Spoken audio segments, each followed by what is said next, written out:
एक पहचान से।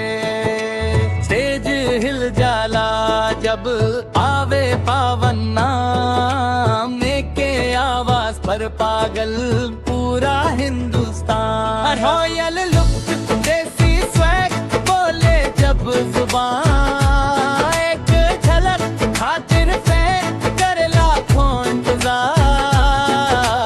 एक्शन हो या इमोशन सब में नंबर 1। बॉलीवुड हो या भोजपुरिया बजे पावन सिंह का डंकारा।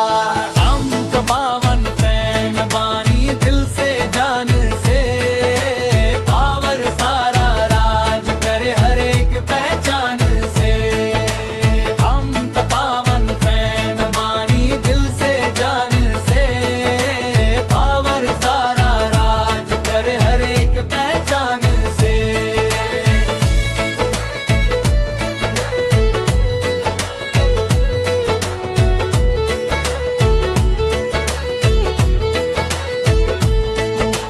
हिट पे हिट देला टूटे यूट्यूब रिकॉर्ड, गांव से शहर तक गूंजे पावर स्टार का शोर।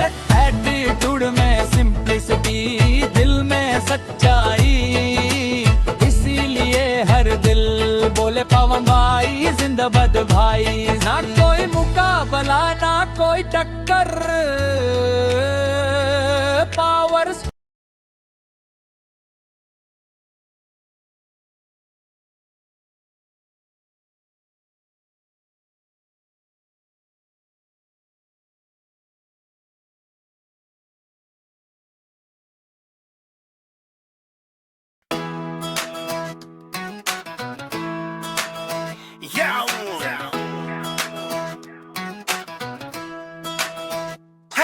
हम तो पावन फैन बानी दिल से जान से।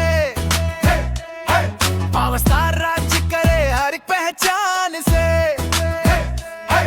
हम तो पावन फैन बानी दिल से जान से। पावर स्टार राज करे, पावर स्टार राज करे हर एक पहचान से। पावर स्टार राज करे स्टेज हिल जाला जब आवे पवन नाम, के आवाज पर पागल पूरा हिंदुस्तान।